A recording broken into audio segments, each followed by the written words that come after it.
উজানের ঢল ও ভারতের গজলডোবার গেট খুলে দেয়ায় লালমনিরহাটে তিস্তার পানি ব্যারেজ পয়েন্টে আবারও বিপদসীমার উপর দিয়ে বইছে। খুলে দেওয়া হয়েছে ব্যারাজের ৪৪টি গেট। রবিবার সন্ধ্যা ৬টা থেকে পানি বাড়তে শুরু করে। এরপরই পানি ঢুকে জেলার নিচু এলাকায়। এতে আবারও বন্যার আশঙ্কা তৈরি হয়েছে। এদিকে তিস্তার পানি বাড়ায় হাতীবান্ধা, কালীগঞ্জ, আদিতমারী, লালমনিরহাট সদরের বিভিন্ন উঁচু নিচু এলাকা তলিয়ে যাওয়ার শঙ্কা রয়েছে। তবে পানি উন্নয়ন বোর্ডের নির্বাহী প্রকৌশলী জানিয়েছেন, বন্যা মোকাবেলায় প্রস্তুত রয়েছেন তারা। এরই মধ্যে তিস্তা পাড়ের মানুষকে সতর্ক থাকতে বলা হয়েছে। এদিকে জেলা প্রশাসক মোহাম্মদ রাশিদুল হক প্রধান জানিয়েছেন, বন্যা মোকাবেলায় প্রস্তুত রয়েছে ত্রাণ বিভাগ। পর্যাপ্ত পরিমাণে ত্রাণ সামগ্রী মজুত রাখা হয়েছে। লালমনিরহাটে তিস্তার পানি বৃদ্ধি ও ব্যারেজ পয়েন্টের আজকের পরিস্থিতি জানাতে যুক্ত হচ্ছেন সহকর্মী মিলন পাটোয়ারি। মিলন, কোন কোন এলাকায় পানি ঢুকে পড়েছে, বন্যার সংখ্যা নিয়ে কি বলছে পানি উন্নয়ন বোর্ড? লালমনিরহাটের তিস্তা নদীর পানি গতকালকে সন্ধ্যা ৬টায় ছিল বিপদসীমার ৭ সেন্টিমিটার উপর দিয়ে, আবার রাত ৯টায় আবার ৩ সেন্টিমিটার বৃদ্ধি পেয়ে বিপদসীমার ১০ সেন্টিমিটার উপর দিয়ে প্রবাহিত হয়েছে। এর কারণে যে তিস্তা ব্যারেজের যে গেটগুলো রয়েছে, জলকপাট খুলে দেওয়া হয়েছে ৪০টি, এবং পানি আস্তে আস্তে নিম্ন অঞ্চল, তিস্তা পাড়ের যে নিম্ন অঞ্চলগুলো রয়েছে সেখানে বিভিন্ন লোকালয়েও ইতিমধ্যে প্রবেশ করতে শুরু করেছে। তবে বেশ কিছু বসত বাড়িতে পানি উঠেছে বলে আমাদের কাছে খবর চলে আসে, এবং গতকালকে ভোর থেকে অর্থাৎ আজকে ভোর থেকে এই বজ্রপাত এবং বৃষ্টির কারণে যে বন্যাত পরিবারগুলো অনেকে বিভিন্ন স্থানে আশ্রয় নিয়েছে, উঁচু স্থানে বা বিভিন্ন বিদ্যালয়ের মাঠে, বিদ্যালয় এবং দুর্যোগকালীন যে শেল্টার রুম রয়েছে সেখানে তারা আশ্রয় নিয়েছে। তবে পানি উন্নয়ন বোর্ড আমাদের জানিয়েছে যে আজকে সকাল থেকে পানি অনেকাংশে কমে আসলে হয়তোবা পরবর্তীতে বন্যার পরিস্থিতি একটু উন্নতি হতে পারে। তবে যে পানিগুলো প্রবেশ করেছে গতকালকে রাত থেকে, সেই পানিগুলো লালমনিরহাট যেহেতু নিচু এলাকা, লালমনিরহাট হাতীবান্ধা, কালীগঞ্জ, পাটগ্রাম এবং সহ এছাড়াও যে আদিতমারী, লালমনিরহাট সদরের কয়েকটি নিম্ন অঞ্চল তলিয়ে যাওয়ার সম্ভাবনা রয়েছে। আর এদিকে জেলা প্রশাসক যে আমাদের জানিয়েছে যে যদি বড় ধরনের বন্যা হয় সেক্ষেত্রে যেহেতু জুন মাস সরকারের শেষের দিন বছরের, তবে তারপরও যে বন্যাত পরিবারদের জন্য বিভিন্ন বরাদ্দ ইতিমধ্যে উপজেলা নির্বাহী কর্মকর্তাদের মাধ্যমে বন্টন করা হয়েছে। বড় বন্যা হলে তবে পর্যাপ্ত পরিমাণ ত্রাণ সামগ্রী রয়েছে বলে জেলা প্রশাসক আমাদের জানিয়েছে। তবে বন্যা দুর্গত অঞ্চলে গত কয়েকদিন আগে এক দফা বন্যা কাটিয়ে উঠল তিস্তাপাড়ের মানুষ, আবারও দ্বিতীয় দফা বন্যা শুরু হলো। তবে তিস্তা মহাপরিকল্পনা বাস্তবায়নের দাবি হচ্ছে এই তিস্তাপাড়ের মানুষের তাদের যে কাঙ্ক্ষিত দাবি। মুন্নি, এই ছিল লালমনিরহাটের। মিলন পাটোয়ারি, অসংখ্য ধন্যবাদ। সঙ্গেই থাকবেন দর্শক। লালমনিরহাটে তিস্তার পানি বৃদ্ধি ও ব্যারেজ পয়েন্টের আজকের পরিস্থিতি জানাতে মিলন পাটোয়ারি যুক্ত ছিলেন। বর্ষার শুরুতেই ভাঙন শুরু হয়েছে ফরিদপুর সদরপুরের পদ্মা নদী এবং আড়িয়াল খাঁ নদে।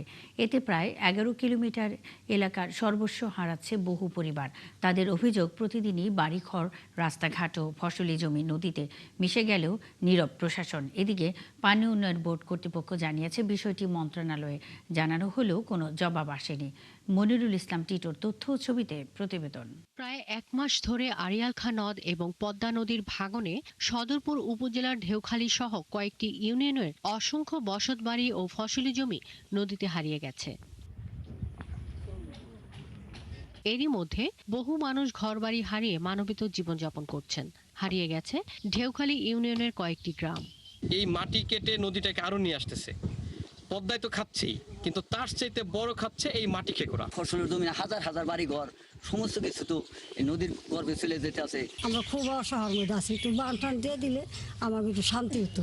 এলাকার মানুষের অভিযোগ, প্রতিদিনই বাড়িঘর, রাস্তাঘাট ও ফসলি জমি সহ বিভিন্ন গুরুত্বপূর্ণ অবকাঠামো ভেঙে যাচ্ছে, কিন্তু ভাঙন রোধে ব্যবস্থা নিচ্ছে না পানি উন্নয়ন বোর্ড। কিছুদিন আগে আমরা আশা করছিলাম নিশ্চিত যদি আমাদের বলছিল এইখানে নদী রক্ষা বাদ দিয়ে দিবে, কিন্তু পাই নাই। মনে করেন যে এই নদীটা মোটামুটি আরো 7-8 কিলোমিটার দূরে ছিল, এখন ভাঙতে ভাঙতে একেবারে মনে করেন আমাদের সরকার চলে আসছে। আর আমরা যে বসে আছে কালকে যে ভাঙছে এরকম যদি 10 দিন ভাঙে তাহলে বিশ্বের বাজার ধরে যাবে। পাউব কর্মকর্তা জানান, আপৎকালীন ব্যবস্থা নেওয়ার জন্য মন্ত্রণালয়ে চিঠি পাঠানো হয়েছে। বরাদ্দ পেলে কাজ শুরু হবে। যথাযথ কর্তৃপক্ষের অনুমোদন সাপেক্ষে এখানে ভাঙনের যে ইন্টেন্সিটি এটা আমাদের কাছে মনে হয়েছে যে এটা যেভাবে ভাঙতেছে এখানে কাজের আরো প্রয়োজনীয়তা আছে।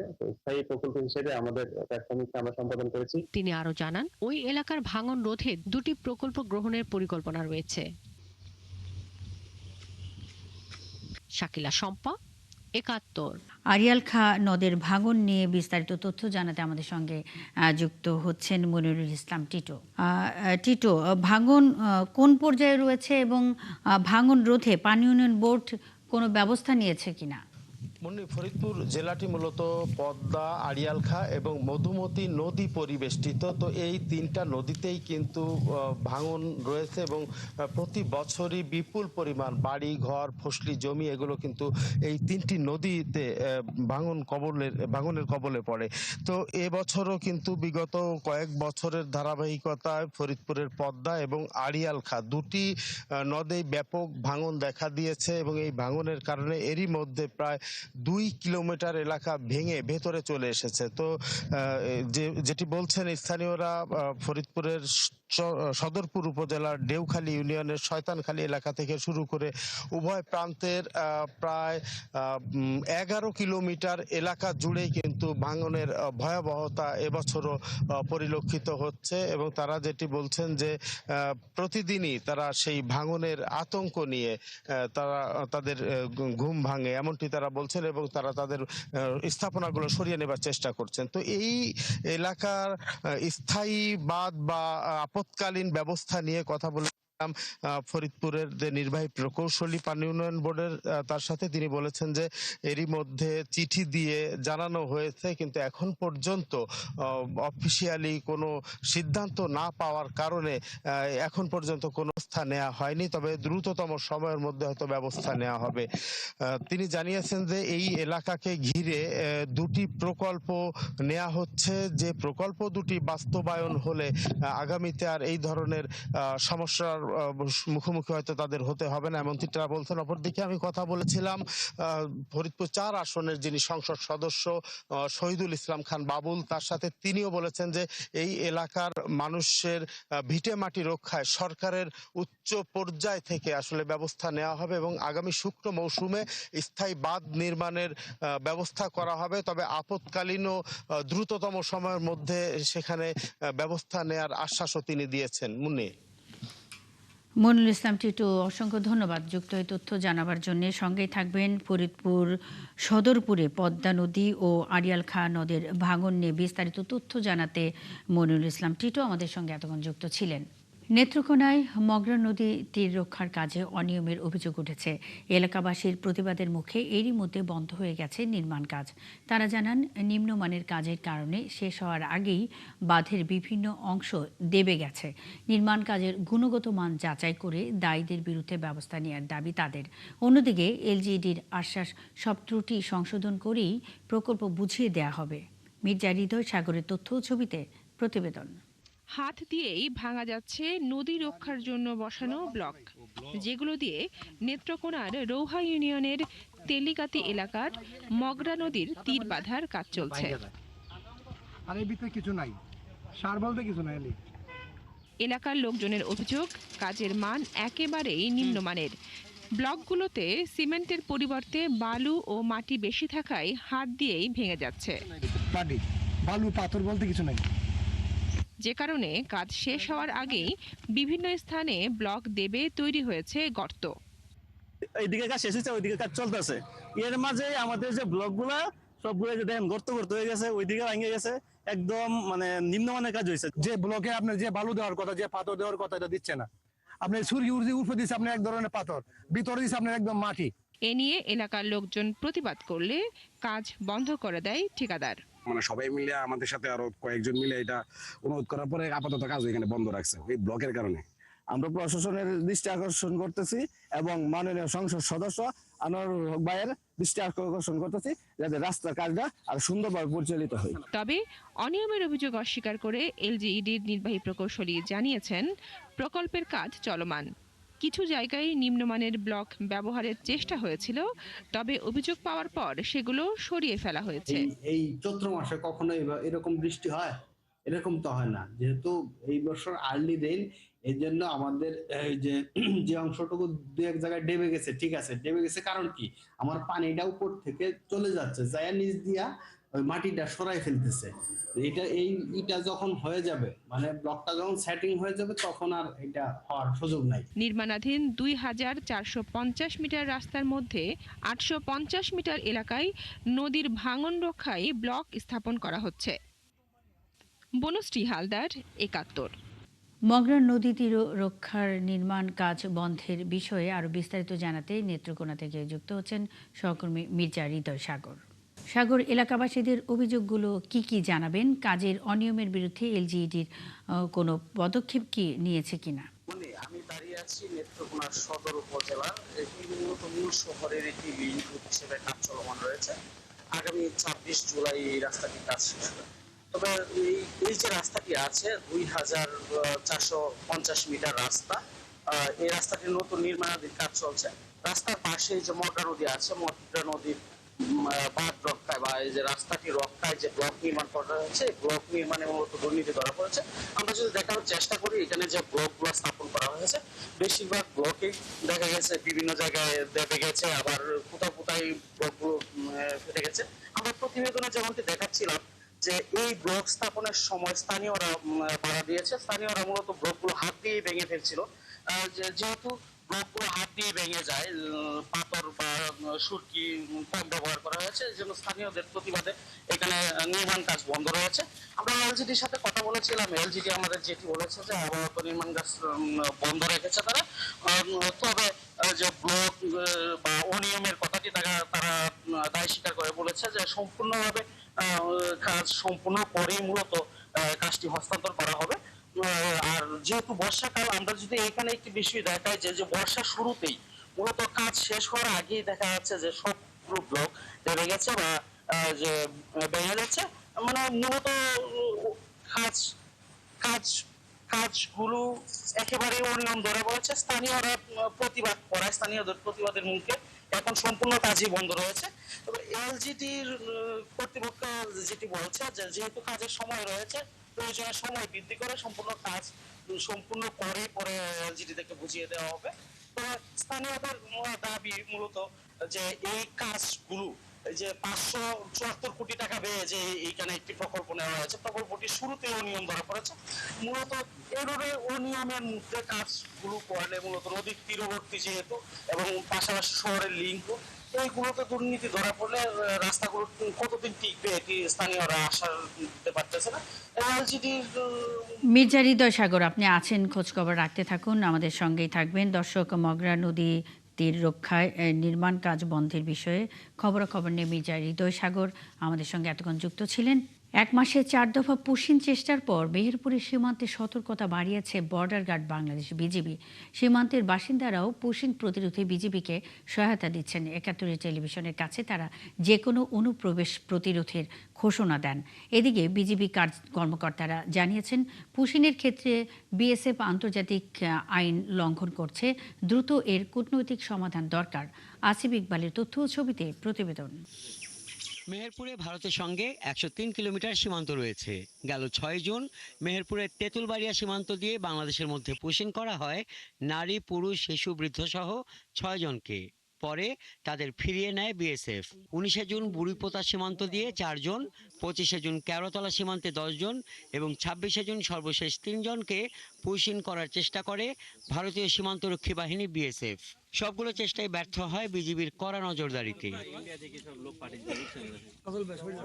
বিজিবি নজরদারি ও টহলে স্বতঃস্ফূর্ত সহযোগিতা করছে সাধারণ মানুষ। তারা জানান, পুশিন নয়, যথাযথ পরিচয় নিশ্চিত করে এবং কাউকে বাংলাদেশে পাঠাতে হলে আন্তর্জাতিক আইন মানতে হবে। ইন্ডিয়ান নাগরিক বাংলাদেশে পাচার করছে, এখন আমরা গ্রামবাসী দেখে ফেলেছি, সে পাচার আমরা হতে দেয়নি। আপনার ইন্ডিয়ান নাগরিক যদি বাংলাদেশের হয়ে থাকে, আপনি বিজেপিকে লেটারের মাধ্যমে দেন, ফ্ল্যাগ মিটিং করেন, তারপরে আপনি লোক দেন। আপনি এইভাবে অবৈধভাবে কেন দিবেন? পুশিং ব্যাপারটা বাংলাদেশের সরকারের উচিত শক্ত হাতে দমন করা। ওনারা এখানে চাকরি করতেছে, আমরা তো স্থানীয় লোক, এই হিসাবে আমরা আমাদের একটা দায়িত্ব যে আমরা বাংলাদেশের নাগরিক, বাংলাদেশের বাইরের লোক না ঢুকতে পারে। সীমান্ত নজরদারিতে সাধারণ মানুষের অংশগ্রহণকে স্বাগত জানিয়েছেন বিজিবি কর্মকর্তারাও। তারা বলছেন এই সংকটের কূটনৈতিক সমাধান দরকার। সীমান্ত এলাকার জনগণ সীমান্ত এলাকার রাস্তাঘাট ভালো করে চিনে। তাছাড়া জনশক্তি বলে একটা কথা রয়েছে, এলাকার স্থানীয় জনগণ যখন বিজিবির সাথে থাকে অবশ্যই তখন আমাদের মনোবল বৃদ্ধি পায়। মেহেরপুরের দীর্ঘ সীমান্তে দিনরাত চলছে বিজিবির সার্বক্ষণিক কড়া টহল। হাসান আহমেদ, ৭১। টাঙ্গাইল পৌর শহরে নাজমা আলম নামে এক নারীকে হত্যা করেছে দুর্বৃত্তরা। তিনি ওই এলাকার ভেটেরিনারি চিকিৎসক শফিউল আলম শাহিনের স্ত্রী। অতিরিক্ত পুলিশ সুপার HM মাহবুব রেজওয়ান সিদ্দিকী জানান, রবিবার নিজ বাড়ি থেকে নাজমা আলমের হাত পা বাঁধা মৃতদেহ উদ্ধার করা হয়। স্বজনরা জানান, রবিবার সকালে শফিউল আলম বাসা থেকে কাজে বের হন। পরে স্ত্রীকে বারবার ফোন করেও যোগাযোগ করতে পারেননি। সবশেষ বাড়ির এক ভাড়াটিয়া তার বাসায় গিয়ে তাকে মৃত অবস্থায় দেখতে পান। তবে কী কারণে এই হত্যাকাণ্ড তা জানা যায়নি।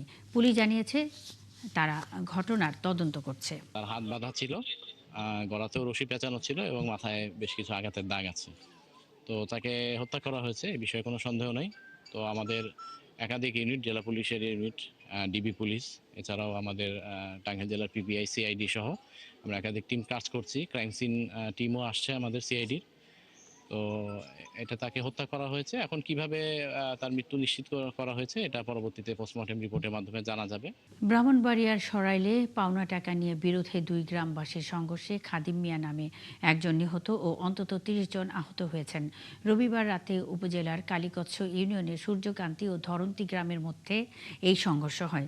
অতিরিক্ত পুলিশ সুপার ওবায়দুর রহমান জানান, রবিবার সন্ধ্যায় মোশাররফ মিয়া ধরন্তী গ্রামের আলাল ও আশিকের কাছে পাওনা টাকা ফেরত চায়। এ সময় টাকা দিতে অস্বীকার করলে তাদের মধ্যে কথা কাটাকাটি হয়। এরপর থেকেই উভয় গ্রামের মধ্যে উত্তেজনা বিরাজ করছিল। পরে রাতে দুই গ্রামের লোকজন দেশীয় অস্ত্রশস্ত্র নিয়ে সংঘর্ষে জড়ায়। সংঘর্ষে একজন নিহত ও কমপক্ষে ৩০ জন আহত হয়। পরে পুলিশ গিয়ে পরিস্থিতি নিয়ন্ত্রণে আনে। ব্রাহ্মণবাড়িয়ায় ভুল চিকিৎসায় মাইশা আক্তার নামের এক গৃহবধূর মৃত্যুর অভিযোগ উঠেছে।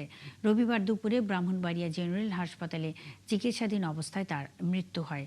পরিবারের সদস্যরা জানান, শ্বাসকষ্টজনিত সমস্যার কারণে মাইশাকে ব্রাহ্মণবাড়িয়া শহরের বেসরকারি মডার্ন এক্সরে ও প্যাথোলজি ক্লিনিকে আনা হয়। সেখানে মেডিসিন ও শিশু বিশেষজ্ঞ PB রায় সুপ্রিয়ের কাছে চিকিৎসা নেওয়া হয়।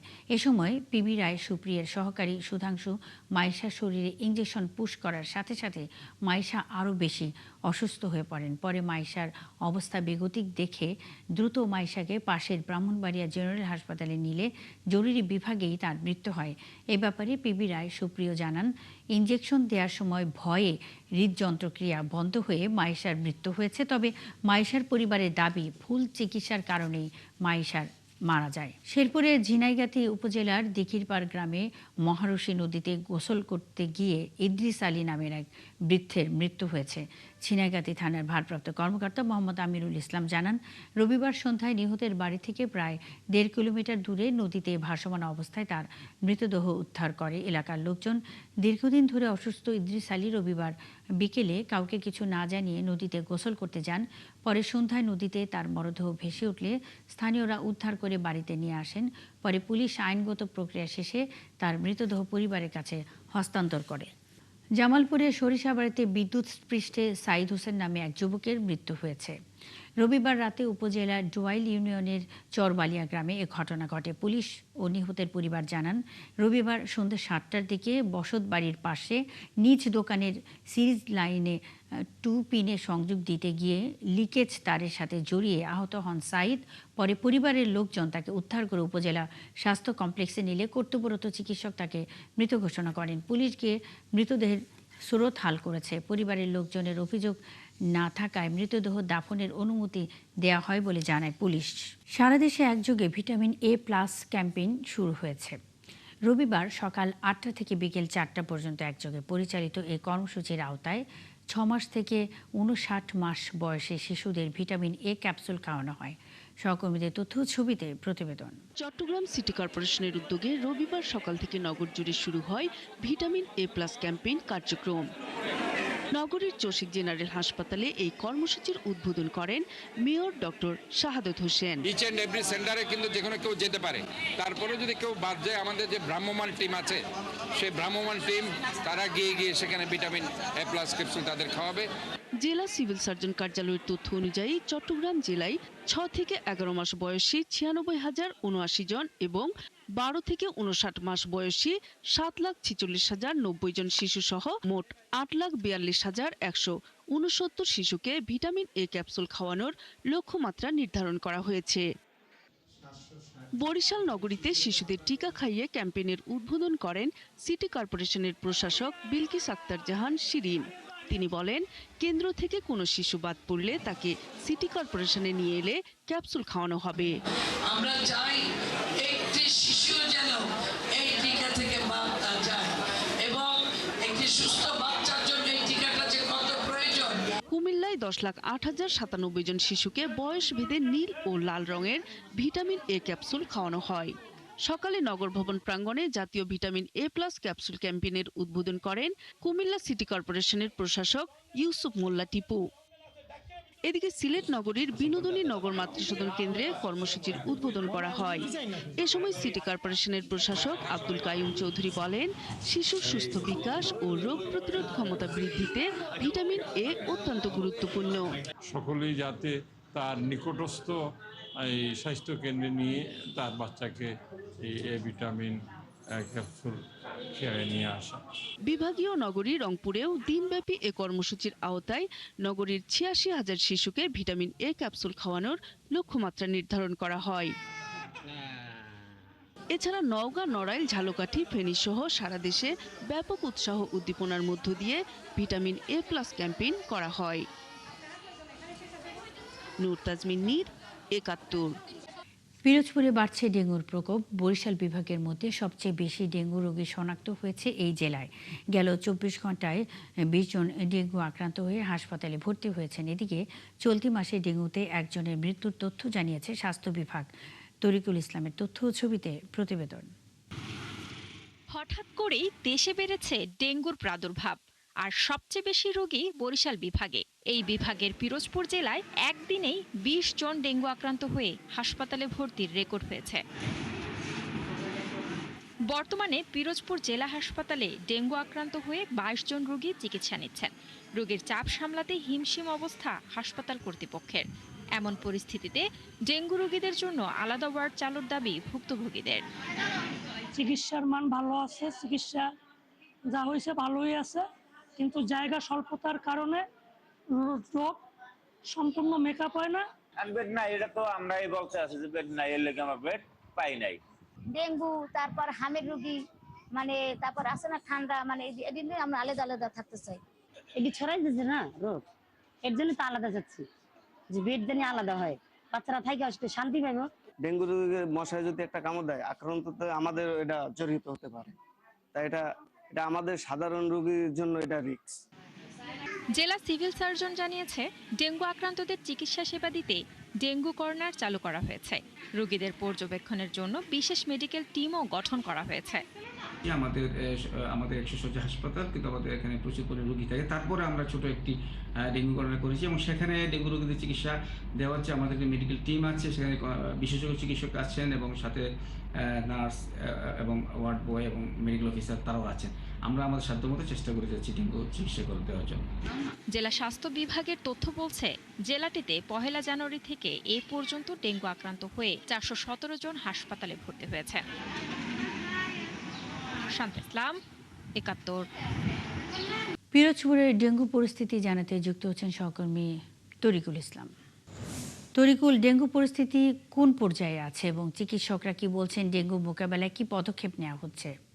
মন্নি, আপনি যেমনটা বলছিলেন, পিরোজপুরে কিন্তু ডেঙ্গু ভয়াবহ আকার ধারণ করতে শুরু করেছে। কেননা গত 72 ঘন্টায় বরিশাল বিভাগের মধ্যে কিন্তু সব থেকে বেশি আক্রান্ত দেখা গিয়েছে এই পিরোজপুর জেলায়। আমি এই মুহূর্তে অবস্থান করছি পিরোজপুর জেলা সদর হসপিটালে। এখানে প্রায় 32 জন রোগী ভর্তি রয়েছে, এমনটা জানিয়েছেন পিরোজপুর জেলা সিভিল সার্জন। এছাড়া পিরোজপুর জেলার যে অন্যান্য উপজেলা স্বাস্থ্য কমপ্লেক্স গুলো রয়েছে, সব মিলিয়ে কিন্তু পিরোজপুরে 52 জন রোগী কিন্তু ভর্তি রয়েছেন।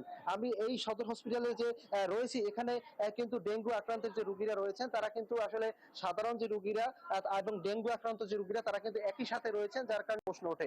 তারা জানিয়েছেন যদি এই ডেঙ্গু রোগীদের যদি একটু আলাদা ব্যবস্থা করা হয় তাহলে কিন্তু তারা আসলে তাহলে অনেকটাই চিকিৎসা সেবার মান অনেকটাই উন্নত হয়। আমি এই বিষয়ে পিরোজপুর জেলা সিভিল সার্জনের সাথে কথা বলেছি। তিনি জানিয়েছেন যে পিরোজপুর জেলায় বর্তমানে 52 জন রোগী ভর্তি রয়েছে, যার মধ্যে পিরোজপুর জেলা হসপিটালে 32 জন এবং অন্যান্য উপজেলার যে স্বাস্থ্য কমপ্লেক্স গুলো রয়েছে সেখানে কিন্তু প্রায় সব মিলিয়ে 52 জন রোগী ভর্তি রয়েছে। আমি পিরোজপুর জেলার একজন নার্সের সাথে আমি কথা বলতে চাই যে আসলে পিরোজপুরে জেলায় আসলে যে বর্তমানে যে চিকিৎসা সেবা কিভাবে দিচ্ছেন তারা, আমরা এই বিষয়ে তার সাথে কথা বলবো। জি, আপনার সাথে একটু কথা বলতে চাই যে আপনি যে আসলে এই যে ধারণ ক্ষমতার থেকে যে রোগী ভর্তি বেশি রয়েছে, আপনারা কিভাবে চিকিৎসা সেবা দিচ্ছেন বর্তমানে? এখন ভাই আমাদের দেখা যায় বেড আছে 36 জন, 36টা ফিমেল মেডিসিন ওয়ার্ডে রোগী আছে 85 জন। এর মধ্যে আমরা চেষ্টা করি 12 জন আছে ডেঙ্গু রোগী ফিমেল মেডিসিন ওয়ার্ডে। আমরা চেষ্টা করতেছি পর্যাপ্ত দেওয়ার, কিন্তু ধারণ ক্ষমতা তো রোগীর তুলনায় অনেক কম, কারণ আমরা তো ওইভাবে চেষ্টা করতেছি। বাকিটা জি, আপনাকে ধন্যবাদ। জি, এমনটি যেমনটা নার্স বলছিলেন যে আসলে ধারণ ক্ষমতার থেকে কয়েক গুণ কিন্তু রোগী বর্তমানে ভর্তি রয়েছেন। এছাড়া পিরোজপুর আড়াইশো বেড হসপিটালটি এই 30 জুনের মধ্যে কিন্তু উদ্বোধন হওয়ার কথা ছিল, কিন্তু আমরা কর্তৃপক্ষের সাথে কথা বলে জেনেছি যে আসলে 30 জুন কিন্তু এই হসপিটালটি উদ্বোধন হচ্ছে না। এটা কিন্তু পিরোজপুরবাসীর ভিতরে একটি ক্ষোভ বিরাজ করছে যে আসলে গত প্রায় 7 থেকে 8 বছর ধরে কিন্তু এই হসপিটালটির কাজ চলমান রয়েছে, কিন্তু এখন পর্যন্ত কিন্তু পিরোজপুরবাসী কিন্তু কোনো সুফল পায়নি, কোনো চিকিৎসা সেবা পায়নি। কিন্তু আমরা সিভিল সার্জন এবং গণপূর্ত বিভাগের সাথে কথা বলেছি, তারা জানিয়েছে যে 30 জুনের ভিতরে লিফট ছাড়াই 4টি ফ্লোরে কিন্তু চিকিৎসা সেবা দেওয়ার কথা ছিল, কিন্তু কর্তৃপক্ষ বলছে ফার্নিচারের অভাবে কিন্তু তারা এই 30 জুনের মধ্যে কিন্তু তারা কিন্তু এই হসপিটালটি চালু করতে পারছে না। এই বিষয়ে কিন্তু স্থানীয়রা অনেক ক্ষোভ প্রকাশ করেছেন। তারা বলছেন যে আসলে পিরোজপুরবাসী কিন্তু চিকিৎসা সেবা থেকে অনেকটাই বঞ্চিত। এই হসপিটালটি যদি চালু হতো তাহলে উন্নত চিকিৎসা তারা পেত এবং খুলনা, বরিশাল সহ তাদের যে ভোগান্তি, তাদের যে অর্থ ব্যয়, সময় ব্যয়, তারা সেটা থেকে কিন্তু লাঘব হতো। এই ছিল পিরোজপুর থেকে আমার কাছে সর্বশেষ। তরিকুল, অসংখ্য ধন্যবাদ যুক্ত তথ্য জানাবার জন্য। পিরোজপুরে ডেঙ্গু পরিস্থিতি কোন পর্যায়ে, এই বিষয়ে চিকিৎসকরা কি বলছেন, এই সব বিষয়ে তথ্য নিয়ে তরিকুল ইসলাম এতক্ষণ আমাদের সঙ্গে যুক্ত ছিলেন। যশোর 250 শয্যা সদর হাসপাতালে ওষুধ সংকট তীব্র হচ্ছে। রোগীরা জানান সরকারি হাসপাতালে চিকিৎসা নিতে এসেও ওষুধ কিনতে হচ্ছে বাইরে থেকে। এতে গরিব ও অসহায় মানুষ ফিরছেন হতাশ হয়ে। হাসপাতাল কর্তৃপক্ষ বলছে বরাদ্দ বাড়ানোর জন্য আবেদন করেও মেলেনি প্রতিকার। SM ফরহাদের তথ্য ও ছবিতে প্রতিবেদন। শুধু যশোরই নয়, ঝিনাইদহ, নড়াইল, মাগুরা সহ আশেপাশের জেলার লাখো মানুষের চিকিৎসার অন্যতম ভরসা যশোর 250 শয্যার সদর হাসপাতাল। কিন্তু হাসপাতালটিতে প্রয়োজনীয় ওষুধ না পাওয়ায় ভোগান্তিতে পড়েছেন দরিদ্র ও অসহায় রোগীরা। সেবার মান খারাপ না, কিন্তু ওষুধের মান মোটেই নেই, ওষুধ দেওয়া হয় না। ওই দিক থেকে আমরা আর্থিক দিক থেকে একটু কষ্টেই আছি। যে আমরা সরকারি হসপিটাল আসবো, সরকারি সেবা পাবো। এখন সরকারি সেবার জায়গায় আমরা নিজেদের টাকায় কিনেই ওষুধ কিনে আমাদের সেবা নিজেদের করতে হচ্ছে। রোগীর স্বজনরা বলছেন প্রয়োজনীয় ওষুধের বড় অংশ কর্তৃপক্ষ সরবরাহ করছে না, যে কারণে প্রায় সব ওষুধ বাইরে থেকে কেনা লাগছে। ইনজেকশন কিংবা কোনো ওষুধ আমরা ভিতর থেকে পাই না, এগুলো আমাদের বাইরের থেকে কেনা লাগে সমস্ত। গ্যাসের ট্যাবলেট আজ কয়েক মাস ধরেই নেই, শুধু এখন যেসব রোগী আসছে তাদের একটা করে প্যারাসিটামল ট্যাবলেট দিয়ে মন বোঝানো হচ্ছে। সীমিত একটা করে হয়তো বা একাগ্র একটা করে আমার ওষুধ দেয়, আর বাকিগুলো ওষুধ আমার বাইরে থেকে কিনতে হয়। ওষুধ সংকটের কারণে প্রায়ই রোগী ও স্বজনদের ক্ষোভের মুখে পড়ছেন নার্সরা। আমাদের সব ওষুধ সাপ্লাই নাই, যেগুলো আছে আমরা দিই আর যেগুলো নাই সেগুলো আপনাদেরকে বাইরে থেকে কিনে আনতে হবে। রোগীরা আমাদের অনেকেই ডিস্টার্ব করে, অনেকে আমাদের সাথে গ্যাঞ্জাম করে যে কেন নাই কি। হাসপাতাল কর্তৃপক্ষ বলছে আউটডোর ও ইনডোর মিলিয়ে বছরে প্রায় ৬৫ কোটি টাকার ওষুধের চাহিদা থাকলেও বরাদ্দ মেলে মাত্র ৮ কোটি টাকার। বরাদ্দ বাড়াতে সংশ্লিষ্ট দপ্তরে আবেদন করেও সাড়া মেলেনি। ইনডোর আউটডোর সব কিছু মিলে আমাকে যদি ৬৫ কোটি টাকার মতো দেওয়া হয়, তবে বিদ্যমান যে চাহিদাটা রয়েছে সেই চাহিদাটাকে সহনীয় পর্যায়ে একটা সাপোর্ট দেওয়া যায়, জনগণ তখন মোটামুটি ভাবে ওষুধ সহ অন্যান্য সামগ্রী পাবে। হাসপাতালটিতে প্রতিদিন প্রায় ৬৫০ রোগী ভর্তি থাকেন। বহির্বিভাগে চিকিৎসা নেন ৩,০০০-এর বেশি মানুষ। বনশ্রী হালদার, ৭১। যশোর ২৫০ শয্যা সদর হাসপাতালের ওষুধ সংকট নিয়ে আরও তথ্য জানাতে আমাদের সাথে যুক্ত হচ্ছেন সহকর্মী SM ফরহাদ। ফরহাদ, ওষুধ সংকট সমাধানে হাসপাতাল কর্তৃপক্ষ কোনো ব্যবস্থা নিয়েছেন কিনা, এই বিষয়ে কি বলছেন রোগীরা? যে ওষুধ সংকটটা সেটা কিন্তু তীব্র আকারে ধারণ করেছে। আপনি জানেন যে এই যে যশোর জেনারেল যে হসপিটাল, এই হসপিটালে কিন্তু শুধু যশোর না, এর আশেপাশে জেলা, বিশেষ করে ঝিনেদা, মাগুরা, সাতক্ষীরা, আশেপাশে নড়াইল, বিভিন্ন জেলা থেকে কিন্তু এখানে রুগীরা আসেন, এখানে ভর্তি হন এবং চিকিৎসা নেন। এবং যশোর সদর হসপিটাল যে বরাদ্দ থাকে, সেই বরাদ্দটা কিন্তু এই অতিরিক্ত যে রুগীরা আসার কারণে কিন্তু সে বরাদ্দ কিন্তু শেষ হয়ে যায়। আপনি জানেন যে এর আগে যখন ওষুধ সরবরাহ সঠিকভাবে ছিল, তখন কিন্তু প্রতিদিন ১১২ প্রকারের ওষুধ কিন্তু এখানে ফ্রি দেওয়া হতো। এখন বর্তমান সরবরাহ কমে যাওয়ায় সেখানে মাত্র ৩০ থেকে ৩২ প্রকারের ওষুধ কিন্তু এখন সরবরাহ করছে। অর্থাৎ এই যে ওষুধ সরবরাহ কম থাকার কারণে আসলে সবচেয়ে বেশি বিপাকে পড়ছেন কিন্তু দেখেছি যে যারা নিম্ন আয়ের মানুষ, যারা সদর হসপিটাল আসেন মূলত একটু ফ্রি চিকিৎসা করার জন্য, তারা সবচেয়ে বেশি বিপাকে পড়েছেন। এবং কয়েকজনের সঙ্গে কথা বলেছি, তারা যেটা জানিয়েছেন যে তাদের যে ওষুধ আসলে স্লিপ ধরিয়ে দিচ্ছেন হসপিটাল কর্তৃপক্ষ, এবং সেই ওষুধ কিন্তু তাদেরকে বাইরে থেকে কিনতে হচ্ছে। এবং অনেকে কিন্তু ওষুধ চিকিৎসা নিয়ে ওষুধ না কিনতে পারে, চিকিৎসা না নিয়ে কিন্তু তাদেরকে বাড়িতে চলে যাচ্ছেন, বিশেষ করে নিম্ন আয়ের মানুষ। তো হসপিটাল কর্তৃপক্ষ যেটা বলছেন যে আসলে এই যে সংকটের সময় তারা কিন্তু ঢাকা মন্ত্রণালয়, স্বাস্থ্য মন্ত্রণালয় বেশ কয়েকবার তারা চিঠি পাঠিয়েছেন বরাদ্দ বাড়ানোর জন্য।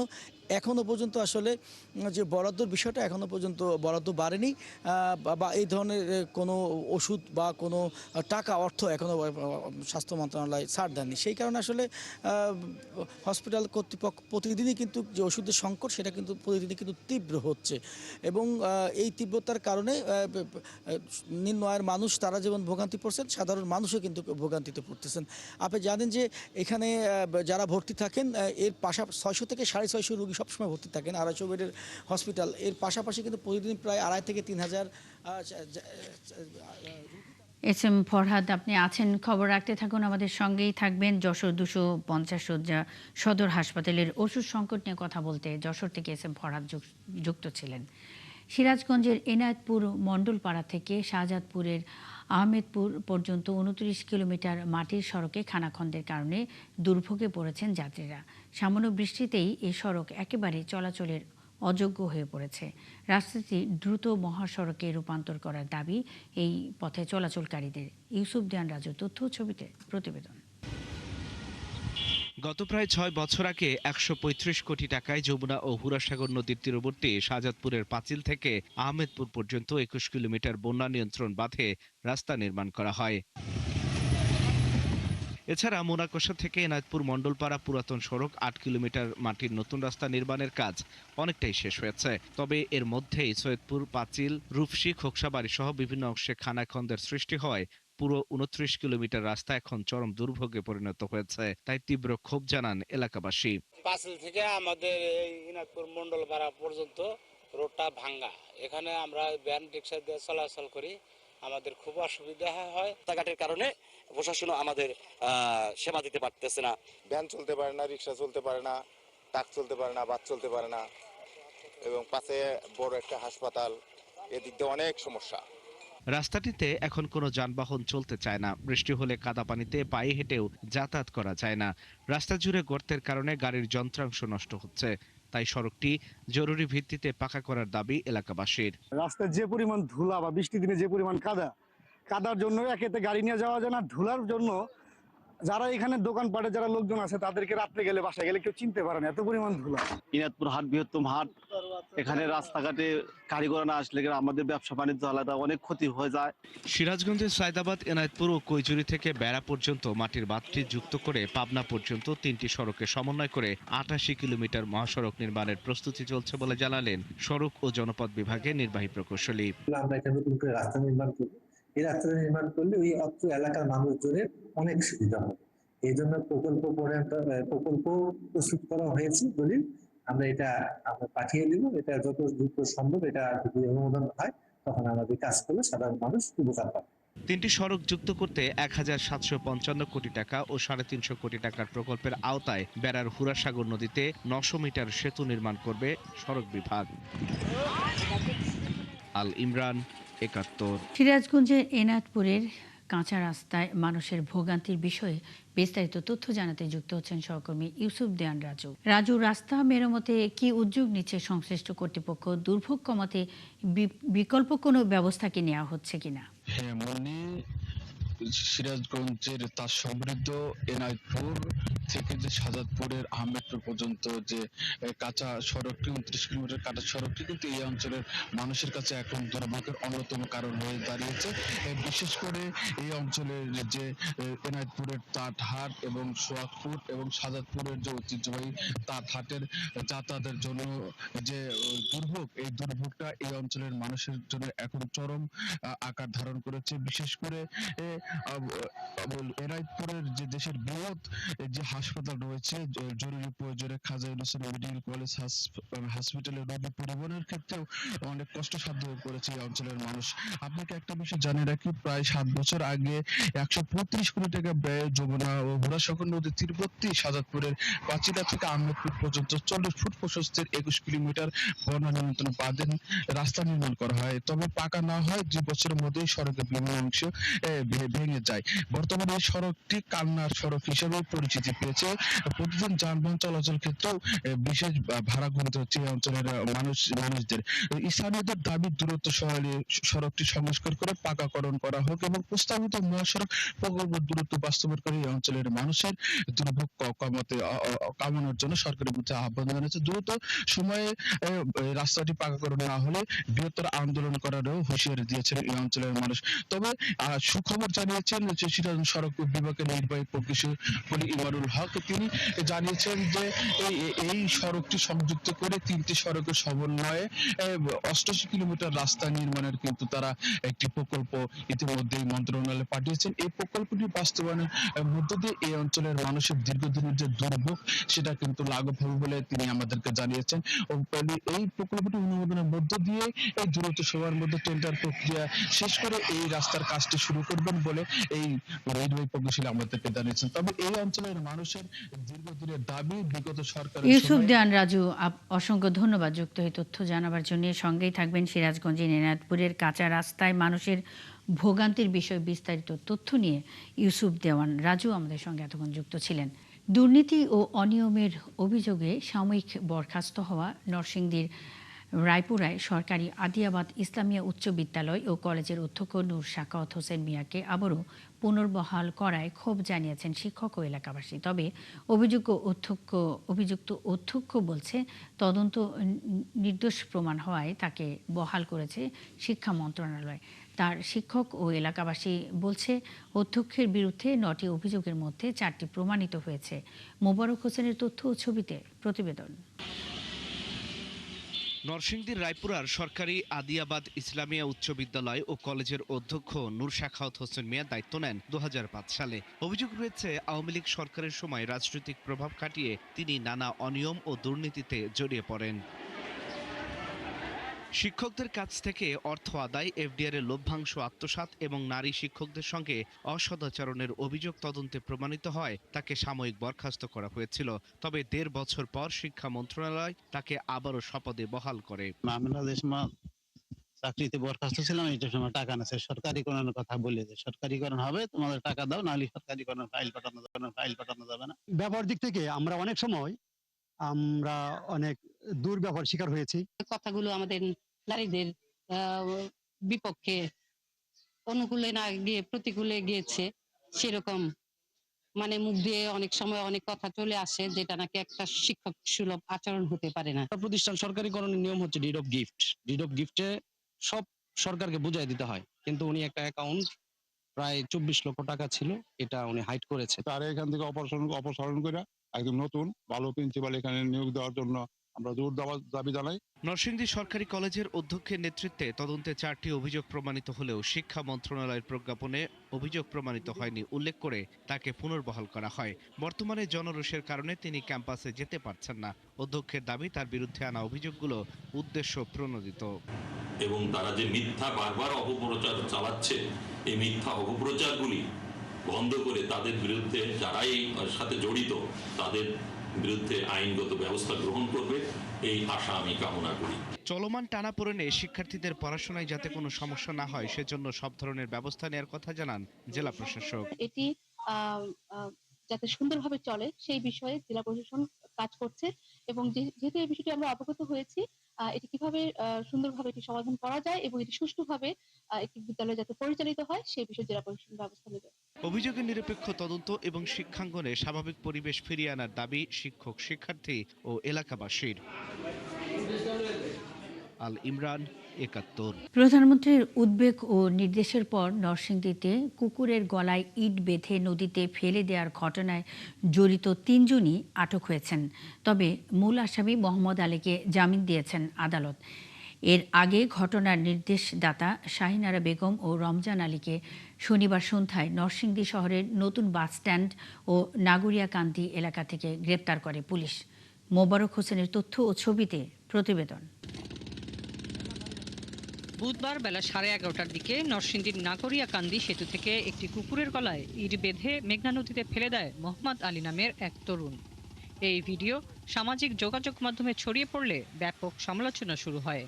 উদ্বেগ জানান খোদ প্রধানমন্ত্রী তারেক রহমান, নির্দেশ দেন দ্রুত জড়িতদের গ্রেপ্তারের। ওই দিনই মোহাম্মদ আলীকে নাগরিয়াকান্দি এলাকা থেকে আটক করে পুলিশ। বিষয়টি অত্যন্ত দুঃখজনক হিসেবে দেখে অভিযুক্তদের বিচার চেয়েছে গ্রামবাসী। এরকম করা উচিত না, একটা প্রাণীর উপরে জুলুম করা, নির্যাতন করা এটা উচিত না। এমনি পড়ে গেলে ওরা একটা সাঁতার দেওয়া উঠতে পারবো, কিন্তু এই প্যান দেওয়া ঠিক আছে। এই জন্য যে একটা কাজ করছে, এই জন্য আমি সর্বোচ্চ এই কাজটা করছে সর্বোচ্চ শাস্তি দাবি জানাচ্ছি। এই কাজটা ঠিক করছে না, এটা মানুষের কাজ করছে, এটা অমানুষের কাজ করছে। এ নিয়ে মোহাম্মদ আলীর স্ত্রী পাখি আক্তার জানান, তিনি নিজের ইচ্ছায় এই কাজ করেননি। ওই এই জায়গার মধ্যে আমার স্বামীর কোনো দোষ নাই স্যার, সব দোষ ওই খালার। ওই খালারটা আমার জামাইরা ফাঁসাইছে, আমার জামাইর কোনো দোষ নাই, আমার বাচ্চারা রেটিং করছে। আর মোহাম্মদ আলীর দাবি, প্রায় কুকুরটি তাকে উপদ্রব করত এবং কামড় দেওয়ার চেষ্টা করত। এ কারণে কুকুরটিকে নাগরিয়াকান্দি সেতুর ওপরে নিয়ে আসেন তিনি। পরে সহযোগীদের নিয়ে কুকুরের গলায় ইট বেঁধে নদীতে ফেলে দেন। আজকে এই ঘটনার সাথে জড়িত আরেকজন যে মহিলা ছিল শাহিন আরা, তিনি ওই ভিডিওতে তাকেও দেখা যায়। মূলত তারই ইন্ধন এবং তারই কথায় একে এভাবে ফেলে দেওয়া হয় বলে উল্লেখ করা হয়েছিল। তাকে আমরা গ্রেপ্তার করতে সক্ষম হই। কুকুর হত্যার সেই ভিডিওটি সামাজিক যোগাযোগ মাধ্যমে ছড়ালে তাৎক্ষণিকভাবে প্রতিবাদ জানান জেলা ছাত্রদল সভাপতি সিদ্দিকুর রহমান নাহিদ। এটাকে যদি একটা শাস্তিমূলক ব্যবস্থা গ্রহণ করা না হইতো, আরো অনেক বেশি যাদের মধ্যে হিংস্রতা আছে তারা হয়তো অনুপ্রাণিত হইতো এই ধরনের কাজ করার জন্য। তবে গ্রেপ্তারের একদিনের মাথায় জামিনে ছাড়া পেয়ে গেছেন মূল আসামি মোহাম্মদ আলী। এ নিয়েও ক্ষুব্ধ এলাকাবাসী। হাসিবা আলী বর্ণা, ৭১। নারায়ণগঞ্জের রূপগঞ্জে অভিযান চালিয়ে 2টি কারখানা ও মিষ্টি সহ 3টি খাবারের হোটেলে অবৈধ গ্যাস সংযোগ বিচ্ছিন্ন করেছে তিতাস কর্তৃপক্ষ। একই সাথে একটি প্রতিষ্ঠানের মালিককে 50,000 টাকা জরিমানা করা হয়েছে। রবিবার রূপগঞ্জের তারাব পৌরসভায় রসুলপুর ও পূর্ব বরাবো এলাকায় নির্বাহী ম্যাজিস্ট্রেট সুহা তাবিলের নেতৃত্বে এ অভিযান চালানো হয়। তিতাসের রূপগঞ্জ শাখার ব্যবস্থাপক প্রকৌশলী রিয়াজুল ইসলাম জানান, দীর্ঘদিন ধরে একটি অসাধু চক্র অবৈধভাবে সংযোগ নিয়ে গ্যাস ব্যবহার করছিল। অভিযোগের ভিত্তিতে 5টি পয়েন্টে অভিযান চালানো হয়। এ সময় রসুলবাগ এলাকায় একটি কয়েল কারখানা ও একটি মোল্ডিং কারখানা এবং পূর্ব বরাবো এলাকায় একটি মিষ্টির দোকান ও 2টি খাবারের হোটেলে অবৈধ সংযোগ বিচ্ছিন্ন করা হয়। এ সময় জব্দ করা হয় বিপুল পাইপ, রাইজার ও রেগুলেটর। এছাড়া গ্যাস সংযোগ দেওয়ার অপরাধে মাশাল্লাহ সুইট মিটের মালিককে 50,000 টাকা জরিমানা করা হয়েছে। মানিকগঞ্জ প্রেস ক্লাবের সদস্যদের নিয়ে প্রীতি ফুটবল খেলা অনুষ্ঠিত হয়েছে। খেলায় 2-1 গোলে লাল দলকে হারিয়ে বিজয়ী হয় সবুজ দল। রবিবার মানিকগঞ্জ শহীদ মিরাজ তপন স্টেডিয়ামে খেলার উদ্বোধন করেন জেলা প্রশাসক নাজমুনারা সুলতানা। 60 মিনিটের এই খেলার প্রথমার্ধে কোনো দলই গোল করতে পারেনি। দ্বিতীয়ার্ধে সবুজ দলের পক্ষে গোল করেন আজিজুল হাকিম। খেলা শেষে বিজয়ী ও রানার্স আপ দলের মধ্যে পুরস্কার বিতরণ করা হয়। এ সময় বাংলাদেশ স্পোর্টস জার্নালিস্ট অ্যাসোসিয়েশনের সভাপতি আরিফুর রহমান সহ ক্রীড়া কর্মকর্তারা উপস্থিত ছিলেন। দর্শক, চলছে দেশচোখ সরাসরি সংবাদ অনুষ্ঠান দেখতে চোখ রাখুন একাত্তরের ফেসবুক পেজে এবং সাবস্ক্রাইব করুন একাত্তরের ইউটিউব চ্যানেল। থাকুন একাত্তরের সাথেই।